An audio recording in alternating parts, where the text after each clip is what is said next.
Halo Tribuners, Anda kembali menyaksikan live update siang Tribun News, edisi Selasa 8 April 2025. Siang ini akan kami sajikan sejumlah informasi terkini dari berbagai daerah di Indonesia. Bersama saya Putri Darini, kita jelang live update siang selengkapnya.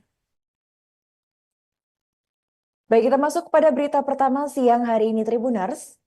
Polres Pamekasan, Madura menangkap 8 tersangka yang mengakibatkan seorang siswa meninggal dunia seusai menonton pesta menyalakan kembang api mercon di Desa Pangurayan, Kecamatan Propo, Pamekasan, Madura, Jawa Timur. RR meninggal dunia seusai terkena ledakan mercon yang mengenai kepalanya pada malam Lebaran, tepatnya pada Senin 31 Maret 2025. Ditangkapnya 8 tersangka ini karena terlibat sebagai panitia dan peserta dalam acara pesta kembang api yang digelar di pesawahan. Informasi selengkapnya akan disampaikan oleh rekan kami, wartawan Tribun Madura, yaitu Kuswanto Ferdiana. Baik rekan Kuswanto, silakan untuk laporan selengkapnya. Baik, terima kasih rekan Arin bersama saya Pak Ferdian, reporter Tribun Madura.com di Kabupaten Pamekasan. Polres Pamekasan kemarin merilis 8 tersangka yang menjadi biang kerok terhadap meninggalnya satu siswa di Pamekasan yang meninggal usai menonton pesta kembang api atau pesta ledakan mercon yang digelar di persawahan Desa Pangurayan di Kabupaten Pamekasan. Dalam insiden ini, Polres Pamekasan langsung melakukan penyelidikan dan upaya penyidikan siapa yang menjadi dalang terhadap meninggalnya satu siswa yang meninggal usai terkena ledakan mercon yang digelar oleh panitia yang ada di Desa Pangurayan. Dari 8 tersangka ini, mereka memiliki peran masing-masing. Di antaranya, Polres Pamekasan mengamankan ketua panitia, anggota panitia, penanggung jawab dari masing-masing kontributor ataupun peserta dari berbagai desa, terus juga menangkap seorang donatur yang juga berperan dalam acara pesta kembang api atau pesta menyalakan mercon ini. Nah, dari ke-8 tersangka ini, mereka juga ada salah satu peserta yang juga diamankan, di mana saat itu panitia ini menggelar acara tersebut dengan jumlah sekitar 16 peserta yang menjadi tradisi setiap tahun yang digelar pada saat malam Lebaran Idul Fitri, begitu. Nah, dari hasil penyidikan dan juga hasil visum, meninggalnya korban berinisial RR ini warga Desa Larangan Bandung ini yang merupakan masih seorang siswa terkena ledakan mercon dari hasil mercon yang dicor begitu mengenai kepalanya, lalu mengalami pendarahan, dan pada saat malam itu sempat dirawat di RSUD Kota Pamekasan, namun tidak sampai lama, dan pada tengah malamnya yang bersangkutan dinyatakan meninggal dunia. Dari hasil investigasi dan juga pengumpulan sejumlah barang bukti di lokasi, personel Polres Pamekasan mengamankan 16 mercon yang masih belum meledak dan juga selongsong mercon yang terbuat dari bahan kaleng minuman susu dan juga beberapa cor batu yang masih tersisa serpihan-serpihan yang ada di area persawahan Desa Pangurayan tersebut. Nah, atas insiden ini Polres Pamekasan juga melakukan koordinasi dengan tokoh masyarakat setempat, di mana tradisi pesta kembang api ini yang diselenggarakan setiap tahun oleh masyarakat Desa Pangurayan tahun depan kan akan ditiadakan karena memakan korban jiwa yang menelan seorang siswa meninggalnya. Nah, untuk saat ini rekan Arin, Polres Pamekasan tidak berhenti menangkap 8 tersangka ini, masih melakukan upaya penyidikan dan penyelidikan, dimungkinkan masih ada tersangka lain yang mungkin akan ditangkap atau mungkin masih dalam penelusuran dan pemeriksaan. Namun untuk sementara ini Polres Pamekasan masih menangkap 8 tersangka tersebut. Begitu rekan Arin, kembali ke studio. Baik, terima kasih rekan Kuswanto atas laporannya dan selamat melanjutkan tugas kembali. Rekan kami juga melakukan wawancara bersama Kapolres Pamekasan, yaitu AKBP Hendra Eko Triyulianto. Kami tidak ada mengizinkan, ya rekan. Memang ada aturan Polri yang mengatur tentang kembang api. Diameternya harus ada izinnya. Kalau diameter 0, sekian tidak ada izin, hanya pemberitahuan. Gitu rekan. Kami mintakan anggota kami hanya untuk menjaga Kamtipmas. Kami tidak pernah mengizinkan, ya tidak pernah mengizinkan acara tersebut. Jadi gini rekan, hasil visum dokter menangani korban luka pecah di kepala, tengkorak pecah, terjadilah pendarahan. Kita beralih ke informasi berikutnya Tribuners. Petugas gabungan mulai melakukan pembersihan material longsor jalur Cangar Pacet yang merenggut 10 korban jiwa di kawasan Tahura Raden Surjo, Jawa Timur pada Senin 7 April 2025. Pembersihan material longsor yang menutup jalur dengan ketebalan sekitar 50 hingga 70 cm itu cukup berisiko karena kondisi tebing yang labil diperparah kondisi cuaca tidak menentu di wilayah atas. Informasi selengkapnya akan disampaikan oleh rekan kami wartawan Surya Malang yaitu M. Romadoni. Baik, rekan Romadoni, silakan untuk laporan selengkapnya. Baik, terima kasih gabungan dari BPBD dan Basarnas Jawa Timur melakukan evakuasi pembersihan di lokasi longsor yang menelan 10 korban jiwa di jalur alternatif Cangar Pacet pada hari Senin kemarin. Proses evakuasi material longsor ini dimulai dari para petugas melakukan rakor di rest area Sendi Pacet sebelum menuju ke lokasi kejadian. Untuk hasil dari evakuasi atau pembersihan material longsor ini merupakan hasil dari kesepakatan rakor yang digelar pada hari Minggu di Pemkab Mojokerto bersama Dinas Provinsi menyatakan akan melakukan pembersihan di area longsor untuk membuka kembali jalur Pacet menuju Cangar Kota Batu tersebut. Dan di sana sudah sesuai hasil analisa dari petugas bahwa di sana untuk kondisi kontur tanah dipastikan cukup aman untuk pembersihan tersebut. Dan petugas gabungan lebih dari puluhan orang itu mulai melakukan pembersihan material longsor sekitar pukul 7 dan dimulai pukul sekitar setengah 9 pagi. Di sana dikerahkan 2 unit ekskavator atau alat berat dari PU Kabupaten Mojokerto dan Provinsi Jawa Timur untuk mempercepat evakuasi material longsor untuk jalur sekitar dengan ketebalan material longsor sekitar 50 cm hingga 70 cm. Petugas juga mengarahkan memotong 3 buah pohon dengan ukuran besar yang melintang menghalangi jalan tersebut. Dipastikan jika tidak ada kondisi cuaca yang di sana memang cenderung hujan pada siang hari akan berlangsung cepat dan selesai pada hari ini. Dan setelah itu nantinya akan diperkuat tebing di sisi kanan atau TPT untuk memperkuat agar untuk mencegah adanya longsor susulan. Kemudian dari pihak PU Bina Marga Provinsi Jawa Timur juga akan membangun TPT berupa bronjong setinggi sekitar 70 meter, 70 cm atau lebih, itu nantinya akan dibangun di sisi kiri dan sisi kanan. Kemudian di sana akan disiapkan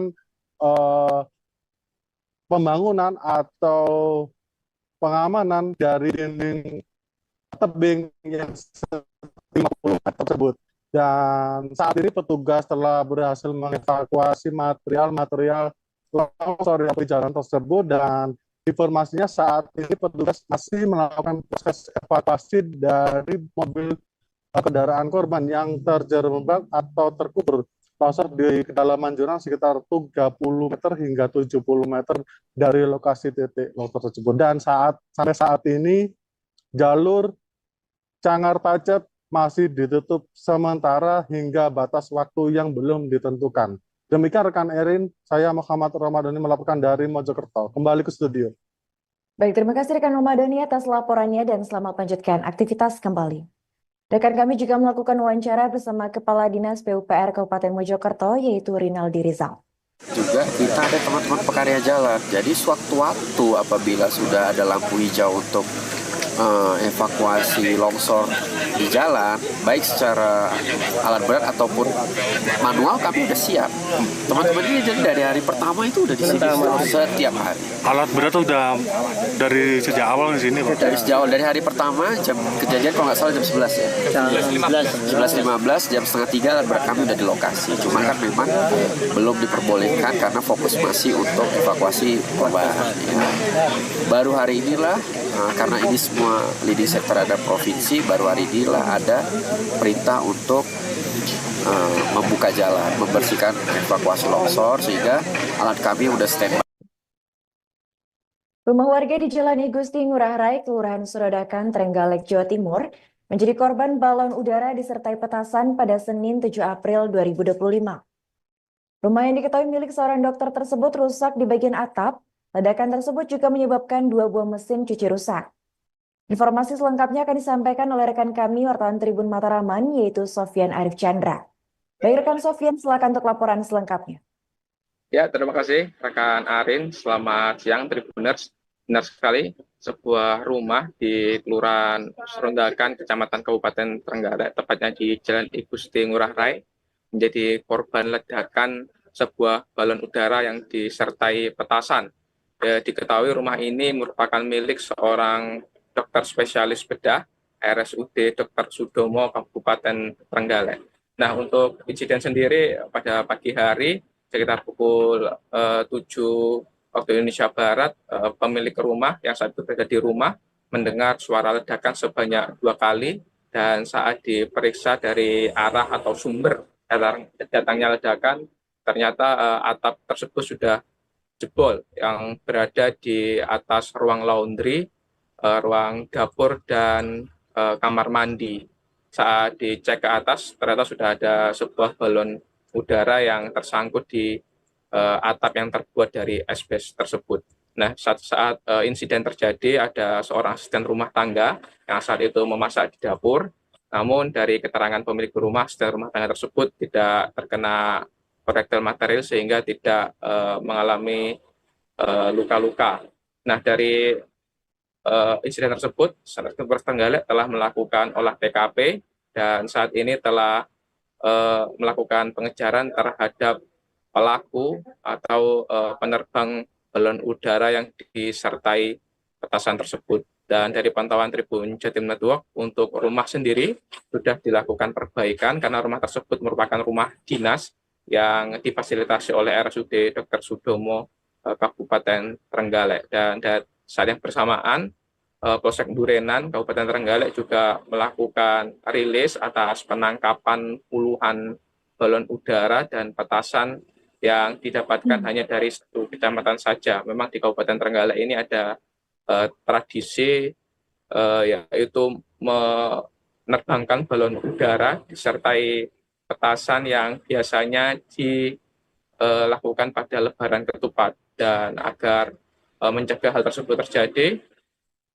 jajaran polisi mulai dari Polres maupun Polsek di setiap kecamatan melakukan razia agar hal tersebut tidak sampai terjadi dan menimbulkan kerugian baik material maupun jiwa. Begitu rekan Ari yang dapat dilaporkan dari Kabupaten Trenggalek, kembali ke studio. Baik, terima kasih rekan Sofyan atas laporannya dan selamat melanjutkan tugas kembali. Rekan kami juga melakukan wawancara bersama korban ledakan balon udara, yaitu Rahmat Fajarudin. Setelah ditengok ke belakang, ada ini sisa-sisa balon udara sama atap rumah banyak yang rontok.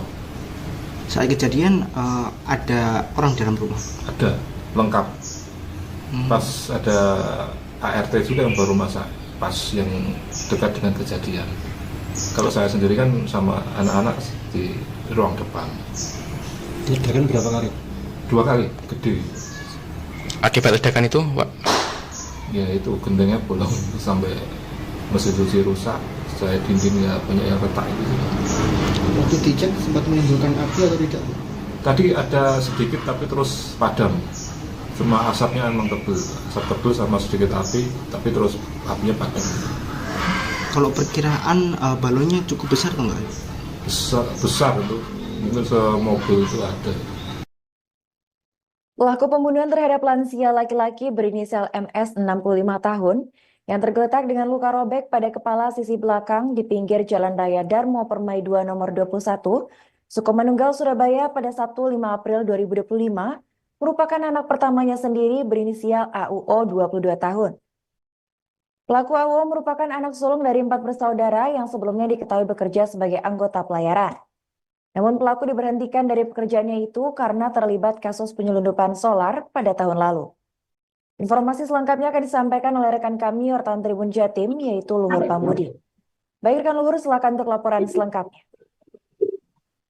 Oke, baik Arin. Dari terungkap pelaku pembunuhan terhadap lansia laki-laki berinisial MS 65 tahun yang tergeletak dengan luka robek pada kepala sisi belakang di pinggir Jalan Raya Darmo Permai 2 nomor 21 Kecamatan Sukomanunggal Surabaya pada Sabtu pekan lalu. Ternyata pelakunya merupakan anak pertamanya sendiri yang berinisial AUO 22 tahun. Informasinya MS korban ini merupakan pengusaha atau juragan jual beli mobil bekas yang dikaruniai 4 orang anak.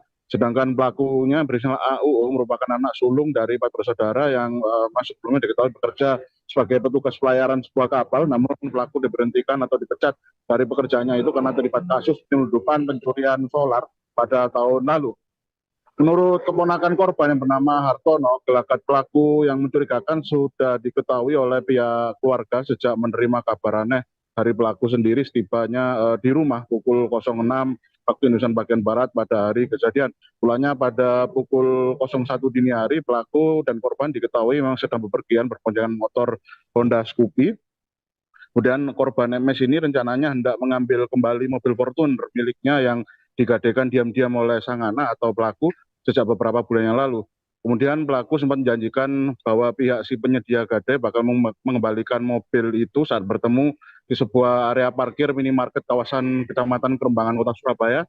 Meskipun telah ditunggu di lokasi tersebut, ternyata pihak si penggadai tersebut tidak kunjung tiba atau boro-boro untuk mengembalikan mobil tersebut. Oleh karena itu, keduanya memutuskan kembali pulang ke rumahnya di kawasan Jalan Pahang, Kelurahan Tanjung Perak, Kecamatan Pabean Cantikan, Kota Surabaya. Menurut Hartono, kerabat dari korban ini, alasan itu ternyata cuma akal-akalan dari si pelaku yang enggan mengembalikan mobil tersebut kepada korban. Tibanya di rumah, ternyata keduanya kembali cekcok perihal urusan pengembalian mobil yang sudah terlanjur digadekan oleh pihak pelaku. Hingga akhirnya pelaku kembali beralasan bahwasanya memang si penyedia gadai ini bakal menemui mereka di kawasan Jalan Raya Darmo Permai 2, Kecamatan Sukomanunggal, Surabaya, sehingga mereka harus menuju ke lokasi tersebut agar memperoleh mobil itu kembali. Namun setibanya di lokasi itu ternyata korban kembali dibuat berang oleh ulah pelaku karena memang ternyata informasi yang disampaikan oleh pelaku mengenai rencana pengembalian mobil yang digadekan itu lagi-lagi cuma isapan jempol belaka. Tak pelak percekcokan untuk kesekian kali pun pecah di antara keduanya di kawasan jalan yang memang sepi tersebut ya, di perumahan elit itu.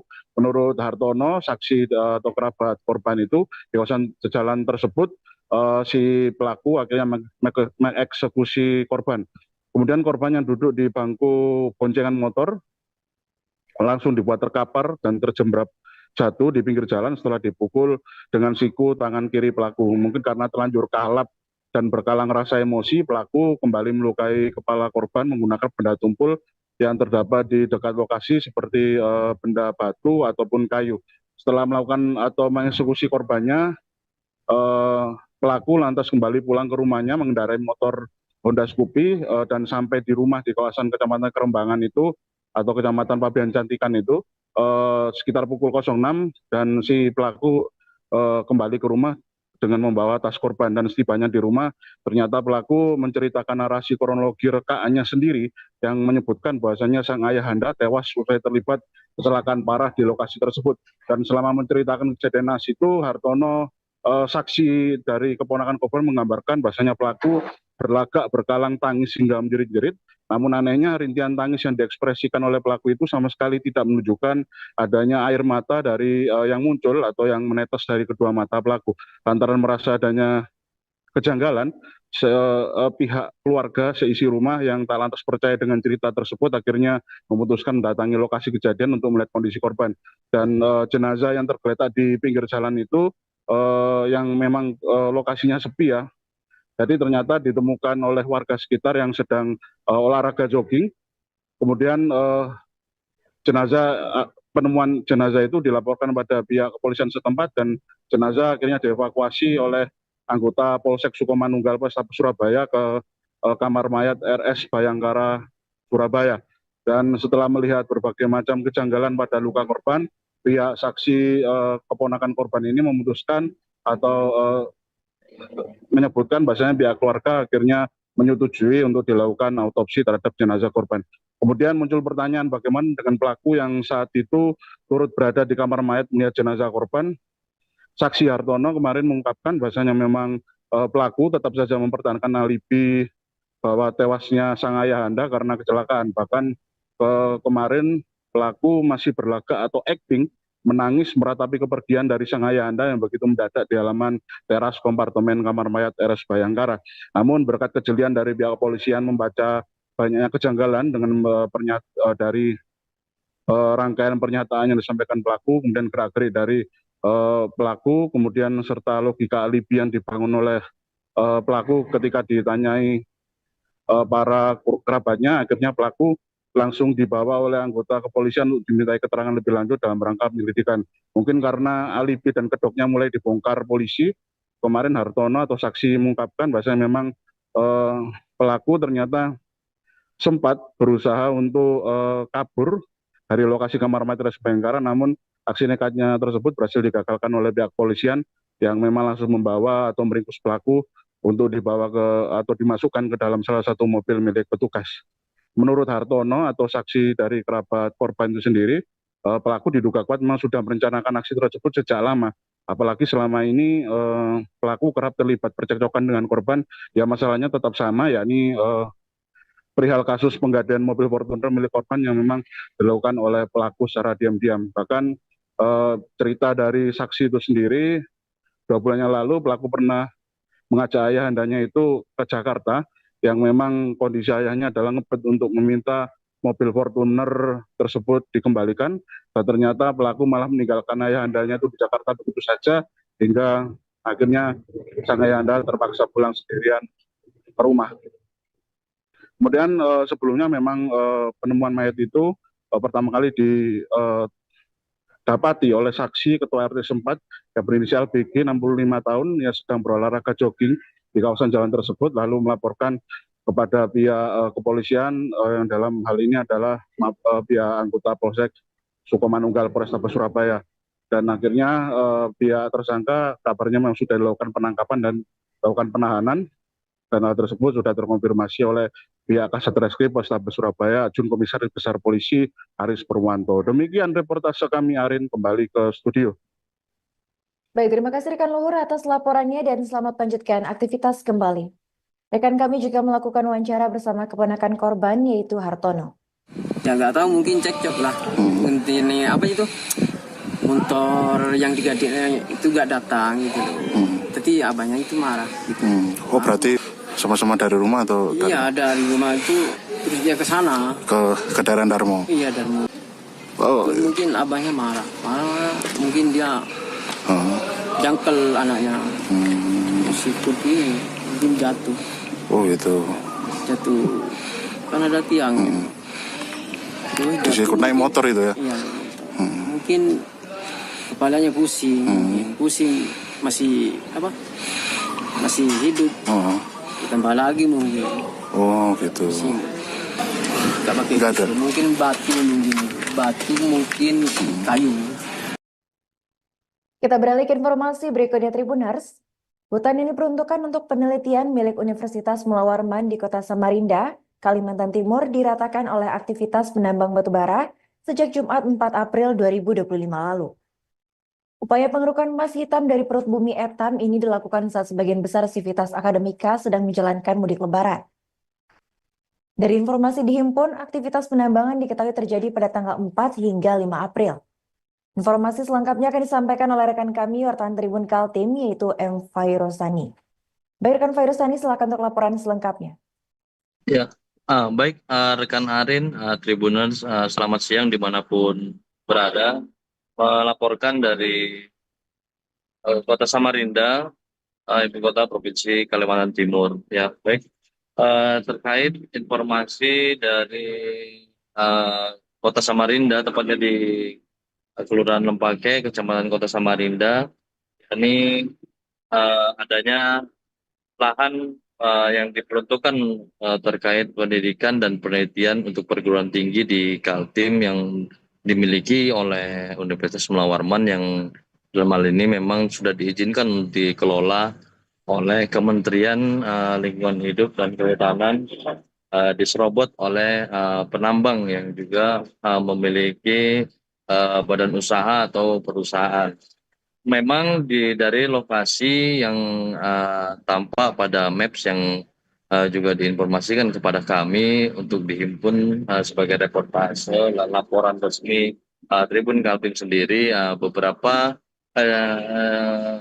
jarak dan lokasi lahan milik perusahaan penambang batu bara memang sangat dekat dengan lokasi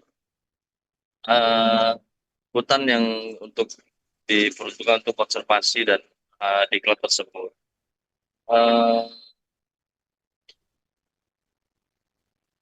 Informasi yang dapat kami himpun, kegiatan penambangan sendiri sudah dilakukan oleh perusahaan tersebut dari tanggal 4 sampai 5 April kemarin, yang juga sudah dimonitor oleh laboratorium Fakultas Kehutanan, dalam hal ini pemilik dan pengolahan, yaitu kawasan hutan dengan peruntukan khusus. Mereka melaporkan bahwa adanya aktivitas penyerobotan lahan terpantau dari drone yang mereka terbangkan pada tanggal 5 April lalu, dan sempat terfoto dan sempat ke lokasi untuk merekam adanya aktivitas pematangan lahan, di mana di situ juga ada beberapa pohon-pohon dan beberapa tumbuhan yang diperuntukkan untuk penelitian juga habis dibabat oleh para penambang yang diduga akan menambang batu bara di lokasi lahan yang diperuntukkan untuk pendidikan tersebut. Dalam hal ini Unmul, Universitas Mulawar Warman, Samarinda Provinsi Kalimantan Timur, Rektor juga sudah menyatakan bahwa tidak ada memberikan izin, apalagi saat disinggung terkait adanya permintaan kerjasama oleh salah satu penambang yang ada di kawasan tersebut, yang memang salah satunya yakni Koperasi Usaha PMM, inisialnya. Perusahaan tersebut mengajukan surat secara resmi kepada pihak universitas, pihak kampus, untuk agar lahan KHDKT itu untuk dikelola untuk menjadi pertambangan, namun tidak di follow up dan tidak disetujui, dan pihak Unmul sendiri kampus menolak adanya lahan untuk penelitian, konservasi dan pendidikan tersebut untuk dikelola dan dikerjasamakan untuk tambang. Dan itu secara tegas Rektor Unmul Prof. Abdul Nur tadi malam langsung menyatakan bahwa tidak pernah memberikan izin, bahkan tidak pernah sudah dikoordinasikan ke internal di kampus di Universitas Mulawar Warman bahwa tidak pernah ada izin dan tidak pernah memfollow up terkait izin yang sudah diajukan. Begitu pula dengan yang disampaikan oleh Kepala Laboratorium Alam KHDK Diklat Kehutanan Unmul, Pak Rustam Fahmi, yang dia sendiri mengungkapkan bahwa upaya pengerukan di lahan pendidikan tersebut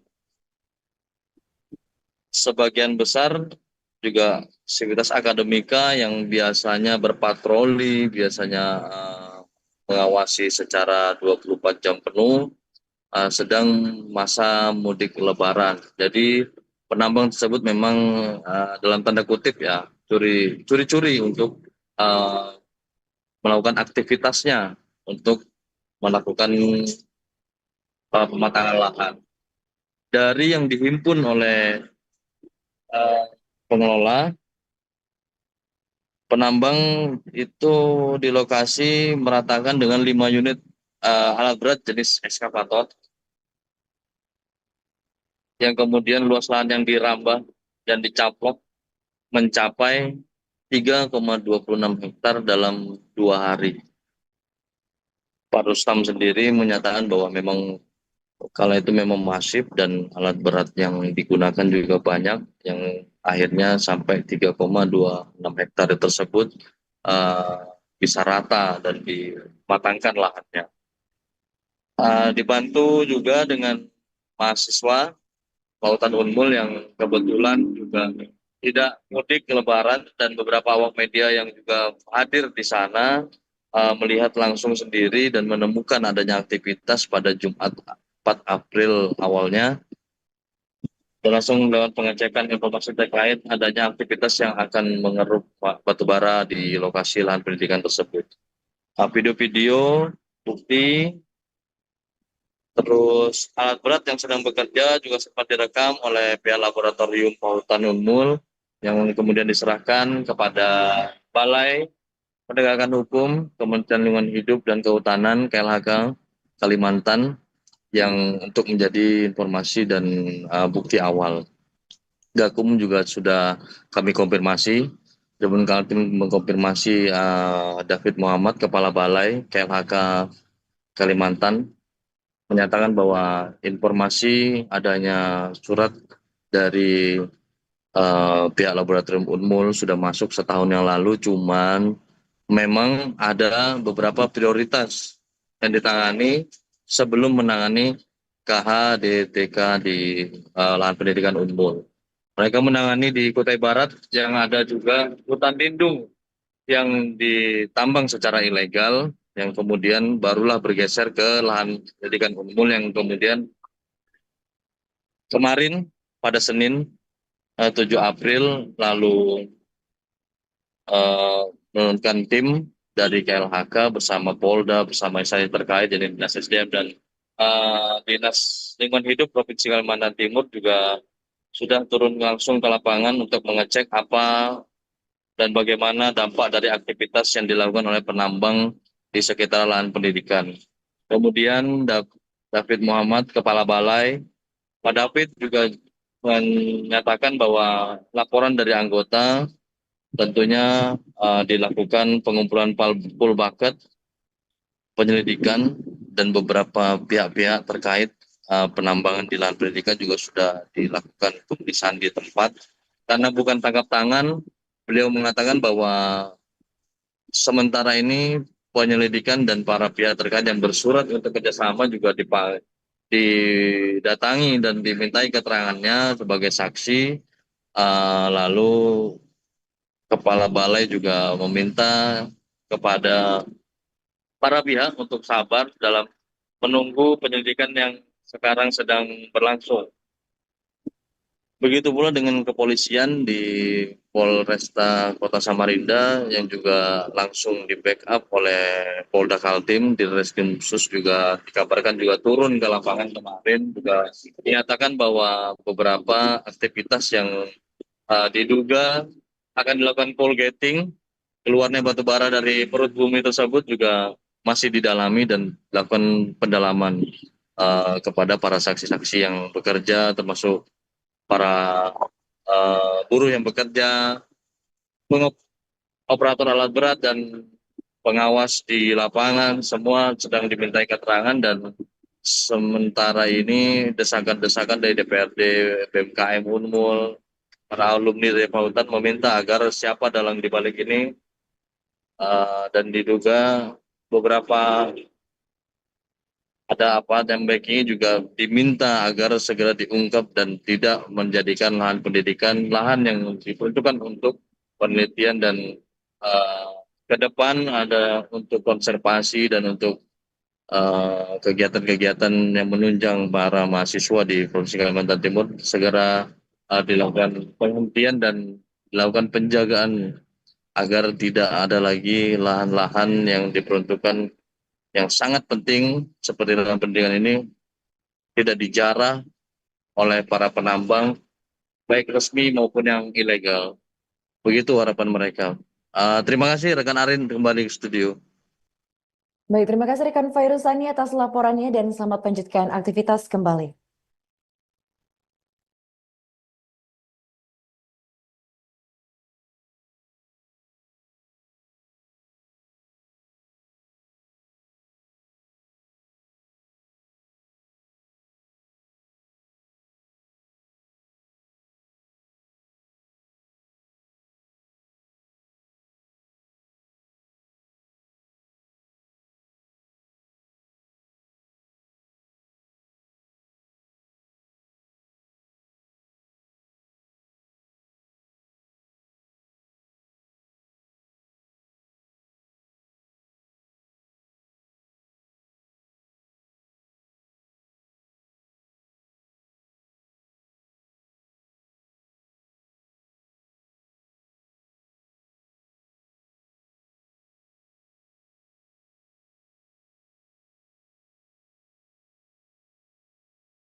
Kita beralih ke informasi berikutnya Tribuners.